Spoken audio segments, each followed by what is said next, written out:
bago ang lahat, nice ko muna makilala bago sa inyo. Ako si Mrs. Neris Acorsa. Ako naman si Gianna B. Javier. Ako si Jonas Sandoy. I am Salito Gutierrez. Ako si Shedden Ibanez. So, yan, let's begin. So, ang una natin is what's causing the stress? Is it your home life, work life, or a relationship?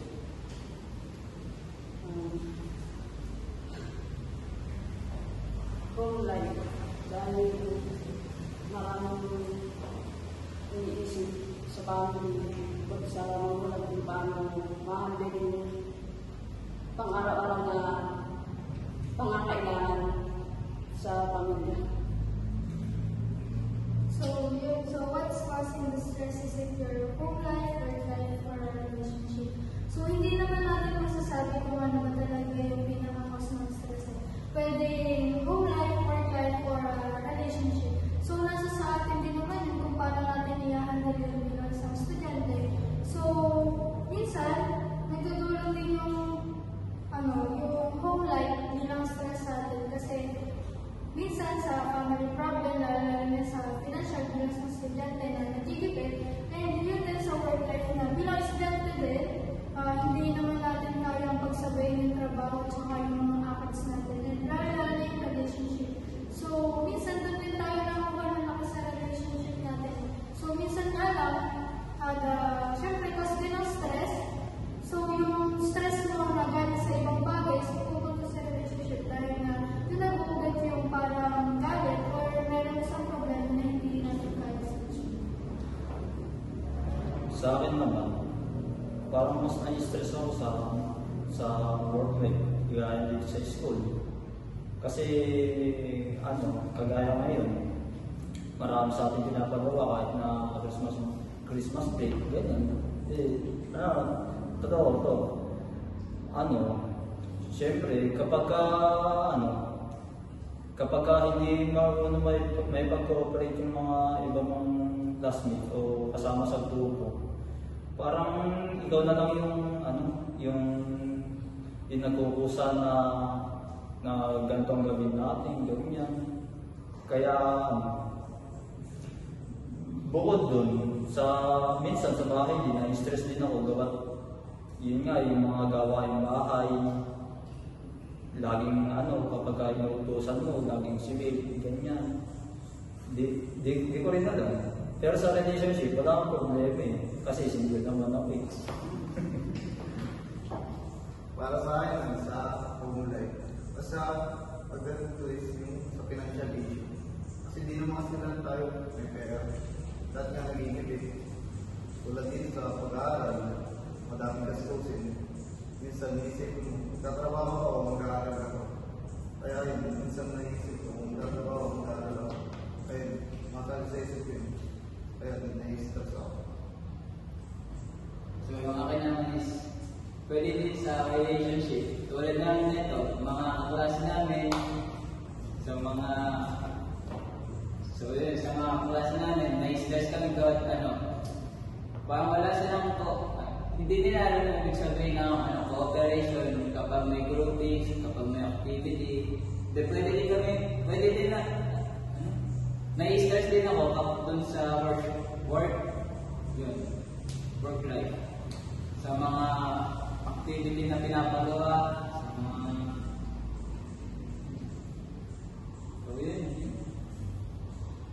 Tapos dagdag ko pa, minsan may mga yung mga instructor na mga hindi umaattend. Puro lang sila ewan ko, naintindihan ko naman na yung reason nila. Pero sana naman, magbigay din sila ng consideration sa amin. Kasi hindi lang naman yung subject nila ang nagpapa-activity, marami rin. Ayun. Yung next question is, what does stress feel like you? How does stress affect your physically and emotionally?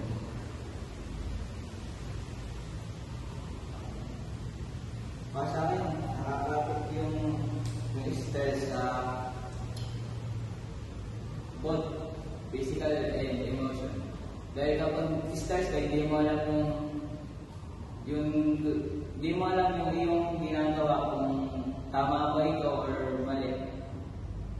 Yung sa emotional pwede kang magsalita ng bad words na ikakasama ng kausap mo. Doon naman sa physical, pwede kang makapanakit doon sa stress na yung nararamdaman. Para sa akin, how does stress affect your physical or emotional? Patay yung emotional.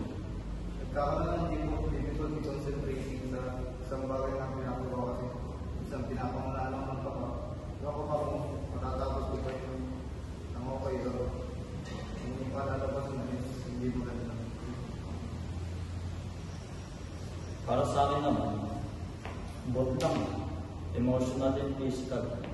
Kasi sa emotional, maraming papasok sa isip mo kung anong unahin mo, itong activities ba, project, or what. Sa physically naman, siyempre, galing ka sa school, marami kang ginagawa. Kagaya ng yung mga jigger, gano'n. Parang uuwi kang pagod. Tapos papasok ka rin ng pagod. Kumbaga, ang magiging pahinga mo lang talaga, tulog at kain. Minsan, nakapag-skip pa ako ng tanghalian. Yun nga, na-stress ako. Pero ayaw rin sa nagiging ugali ko kapag stress kung ano-ano nang lumalabas sa bunganga ko. Aminado ako na may pagkakamali rin ako. Pero ayoko lang talaga yung kapag stress na ako. Parang alam niyo yung may mga mandi-distract sa inyo, ini-disturb yung mga ginagawa niyo. Yun. So, sa akin naman is, parehas na nakaka-apekto yung sa physical at saka emotional natin na para sa atin. So, sa physical naman, makikita natin kapag stress ang isang tao, minsan sa sobrang stress, namamayot na, nagkakasakit. So, halata naman natin kapag stress ang isang tao, pero lalo sa emotional naman.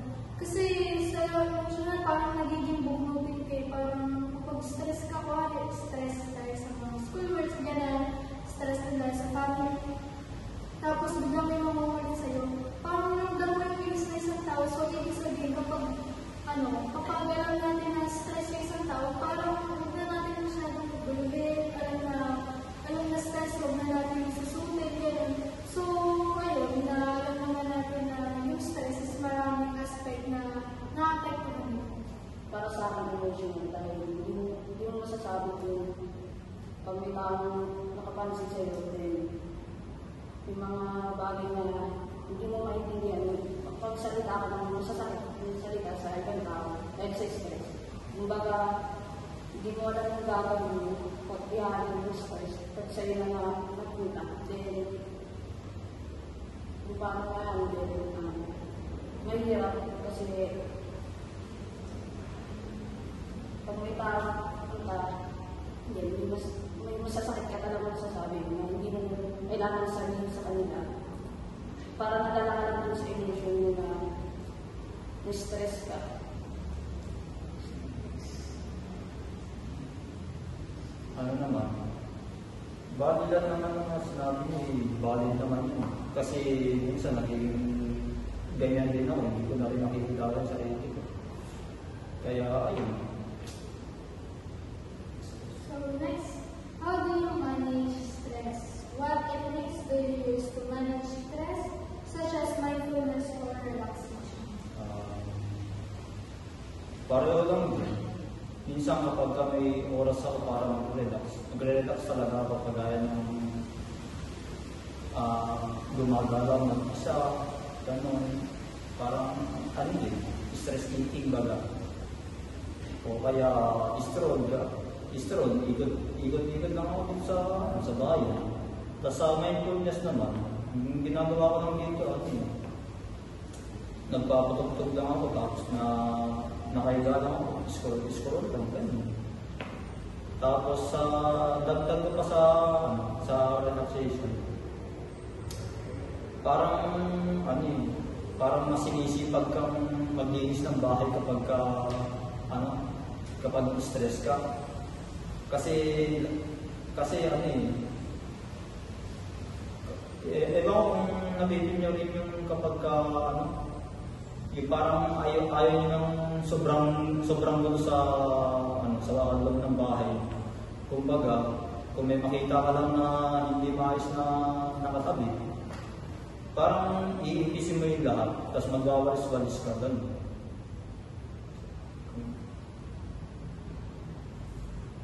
Sa akin is relaxation. Kung paano namamanage yung stress sa relaxation is kumakain lang po ng ice cream. Yun. Kasi yung ice cream, para sa akin yung ice cream, nakakababa siya ng pagiging stress sa akin. Then pwede din sa mindfulness. Pumupunta ko sa mga tahimik na lugar, walang gulong, walang ingay, hindi iniisip yung mga activities, mga gawain ng school. Para sa akin, sa relaxation, para sa akin, kumakain ng chocolate. Parang bata. Pero kumakain ng chocolate, mawawala sa physical stress. Basta mindfulness. Pupunta din ako sa lugar na ako sa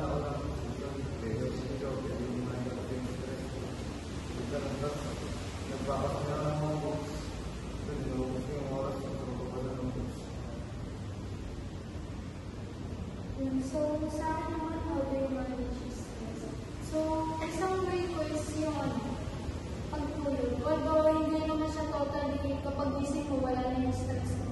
Nakakabawas mo siya ng stress kasi parang nakakalimutan mo na sandali yung mga problema na nakakapag-stress mo.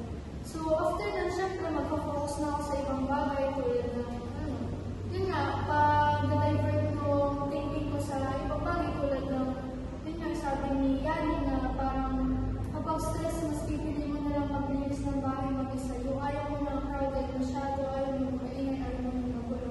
So, yun din, nakakabawas din ng stress natin yun. And yun nga, yung paggagala, mag-isa, parang napaka-peaceful din yung walang dadalgal sa'yo, walang maingay talaga na makakagulo sa thinking mo na ano bang dapat mo nang gawin para masolusyonan yung unang dulo ng stress. Sa akin sa relaxation naman ay pumunta ako sa mga lugar na gusto para maiwasan yung maingay na pag-ibig. Sa mindfulness naman, gusto ko lang makapag-isa kung walang kukulit sa'yo, kung ikaw lang ang kasi nandun. So next, when did you last feel relaxed? This can help you focus on something positive after discussing stress. So when did you last feel relaxed? Ako, last na naging relax ako kasi yung gumawa kami ng booklet. Booklet sa chemistry. Yun. Doon ko naramdaman yung pagiging relax. Simula nun, na-enjoy ako din na naging relax ako kasi nung natapos namin yun is palibagong stress na naman ang damagdag sa amin. Sunod-sunod na activity, lawain, mga homeworks, mga personal problems. When did I last feel relax? Is yung sa research namin nung nakaraan. Kasi ako lang ang gumagawa nun. So wala akong karulo. So nung na-depend namin yun, parang worth it lang yung pagod ko na parang yung resulta maganda. And yun lang, parang nawala yung stress ko lang, na-relax ako. Nung na-relax ako siguro after natin mag-perform sa Lendon.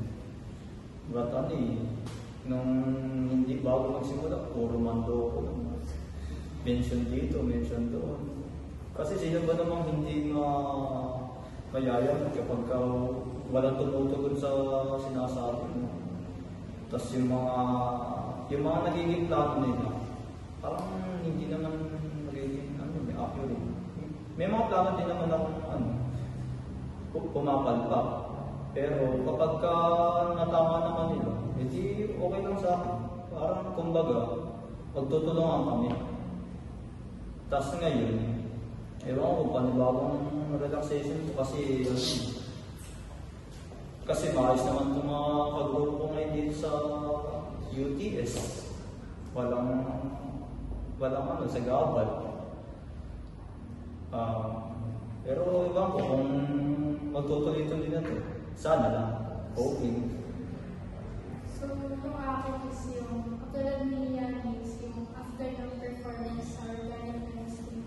So, parang lahat ng pagod, lahat ng paghihirap namin ng rehearsal na yun, ay noon pa lang na sa gawaan ng props, hirap na hirapan lahat kasi pawin mo na nangyayari. Pagkatapos ng isa, gumawa nito parang, bakit ako na naman nagagawa? Iba naman, ganyan. So, nagpapawin yung lahat. So, after ng performance na yun, hindi naman namin lahat akalain na mangyayari yung first place na yun na parang masarap lang sa feeling kasi lahat ng pagod mo, lahat ng stress na nangyari sa iyo is worth it. So, after nun, syempre, parang pag-isip ko kanina ng umaga, sabi, uy, panibago na naman na faith, panibago na naman ng project na nagawin. So, parang panibago stress na naman. Pero sabi nga niya, sana itong darating na taon na to, so lahat ng gagawin ng project is pagkaisahan na hindi magdudulot ng stress ng bawat isa. Sa ano, relaxation is yung nag-ayos ng papa ko at ate ko. Yung umuwi, yung naging masaya sila. Lahat ng gustong sabihin ni ate, nasabi niyo sa papa ko. Sorry, para sa akin, ayun yung relax na nakita ko yung family na naging sa talagang anim na taon na hindi yung ate ko. Tapos nakita ko mas masaya, naging masaya si papa sa pagbalik ni ate. So, may talagang pa ba kayo? Ano? So, ayun lang. Yun lang yung mga pag-uusapan namin dito sa UTS. Bali, ito na rin siguro yung, bali, dito na kami magtatapos. Nais ko lang ulit ipakilala ng aking sarili. Ako nga pala si Gianna B. Javier. Ako si Princess Nari Sakyasa. Sa sila may ibanis. Ako si Aselino Gutierrez. Ako si Joel Sandler. Bali, yun. Salamat sa pakikinig, everyone. Akala ko ikaw ay akin, totoo sa aking paningin, ngunit ang ika'y yakapin, naglalaho sa dilim. Ninais ko mapalapit sa'yo, ninais ko malaman mo ng mga paghihirap